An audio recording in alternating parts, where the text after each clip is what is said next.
the very low surface brightness of the halos of planetary nebula, just because integral field units has a larger collecting area on the sky.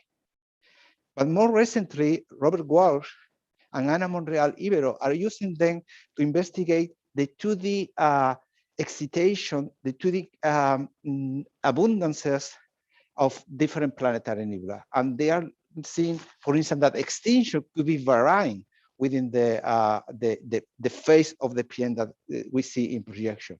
And this is something very interesting because we are really separating, dissecting the different components of those planetary nebulae. More recently, Danekar has been using high dispersion integral field spectroscopy to even reveal the physical 3D structure of planetary nebula. And this is something that we have been starting to play using GTC MEGARA.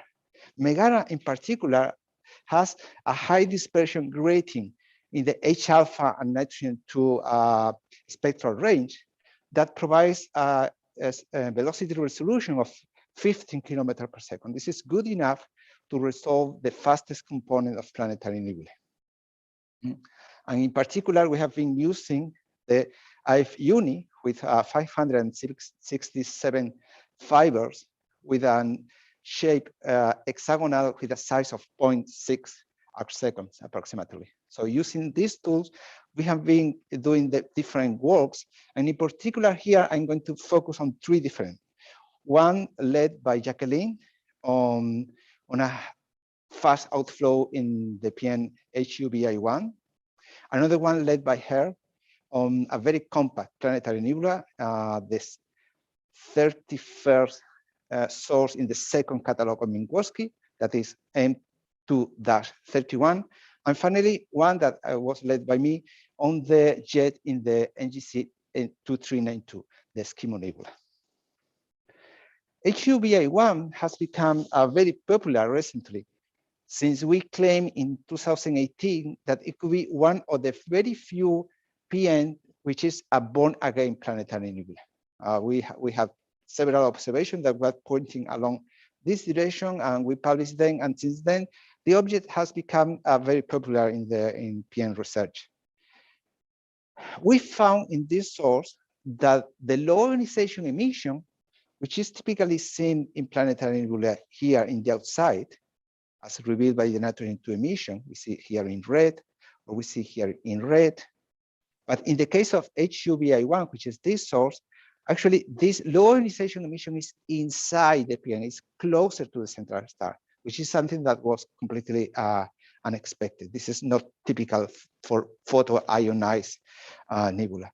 Then we realized that the star has been dimming in the last 50 years by 10 magnitudes, which is a lot. So basically, the star has disappeared from the view.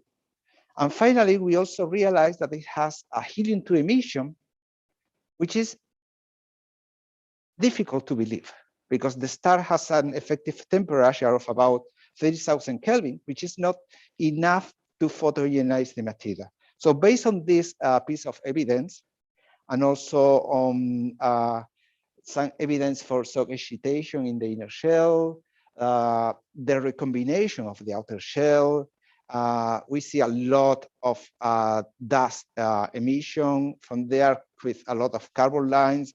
We made a hypothesis that this is a carbon-rich high-speed ejecta that occurred about 50 years ago. And this is completely consistent with what's called a very late thermal pulse or a born-again event. So basically, the star, once that it leaves the AGB phase here, it goes along this horizontal track and then enters the cooling track of the white dwarf. But at this time, the star is going to build a helium layer with a critical mass enough to produce the fusion of helium into carbon and oxygen. This is a thermal pulse. It happens during the AGB phase. During the AGB phase, you have all the envelope of the star around it. And so this is going to make this pulse something like mild. But when you don't have this envelope, this is going to be a very explosive event. So in a very short period of time, the star is going to convert this helium into carbon and oxygen. and the star itself is going to go back to the face of the region of the Hertzsprung-Russell diagram of AGB stars here, and then it goes back again with the horizontal track and finally the cooling track for the white dwarf. In a sense, the PN is born again. So there is a new PN inside the old PN. What we were expecting? Well, if this is really a born again ejecta, then we'll have fast material moving there, and we have material which has chemical abundances, which are hydrogen poor. So to prove these two different properties, we have obtained MEGARA observations of the HUBI1. In this first paper by Jacqueline, we investigated the properties of the nitrogen-2 emission.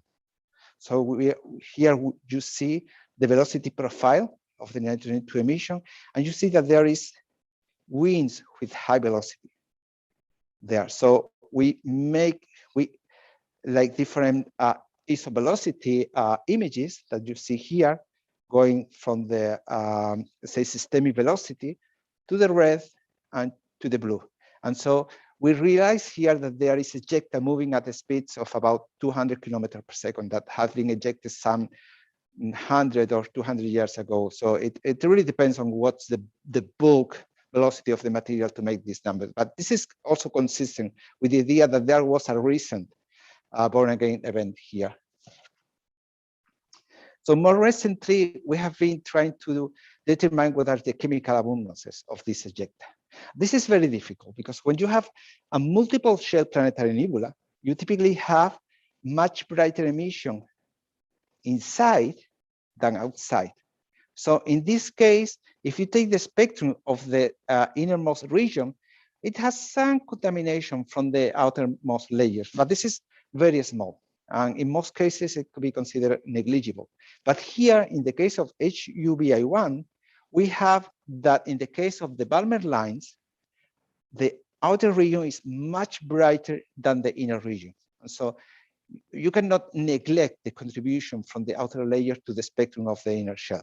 And indeed, here we have a spatial profile of the nitrogen-2 line. You see that it peaks in the central region. But as for the H-alpha,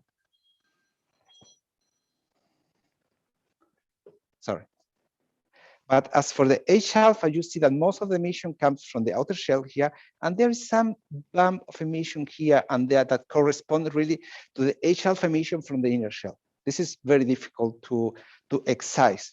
But using high dispersion integral field spectroscopy, actually, we can dissect the different velocity components. So for instance, here, we obtain images in the oxygen-3 line and the helium-2 line of the innermost region. So here in particular, the oxygen-3 is used to define those contours where we see the emission from the inner shell. And when we compare to the helium-2, we actually see that indeed there is an ionization inverted structure in here. So helium-2 is outside the oxygen-3, which is unlikely in planetary nebula. And we can also use the different velocity of the ejecta and the main nebula to separate the emission from the shell, from the outer shell and the inner shell. So here we have the H-alpha profile, and we can get the blue wing and the red wing to obtain images in H-alpha. Or we can even be a bit more sophisticated and make a spectral fit here with different Gaussian components to obtain the emission from the red and the blue components. And when we do this, we indeed can separate the H-alpha emission from the inner shell here and H-alpha emission from the outer shell. So in this way, we can really measure what are the H-alpha, H-beta, the Balmer emission line, which are critical to determine chemical abundances, but also, for instance, extinction. When we compare the extinction as determined from the H-alpha to H-beta ratio for the inner shell and the outer shell, we actually see that the inner shell has larger extinction than the inner shell. So indeed, there is a dusty component there in the inner shell, which is not seen in the outer shell. We can also look at BPT diagrams to see at the excitation of the material. And again, when we look at those ratios for the different components for the outer region and the inner region, we see that the outer region is consistent with photoionization, but the outer region is completely inconsistent. It really requires a shock excitation.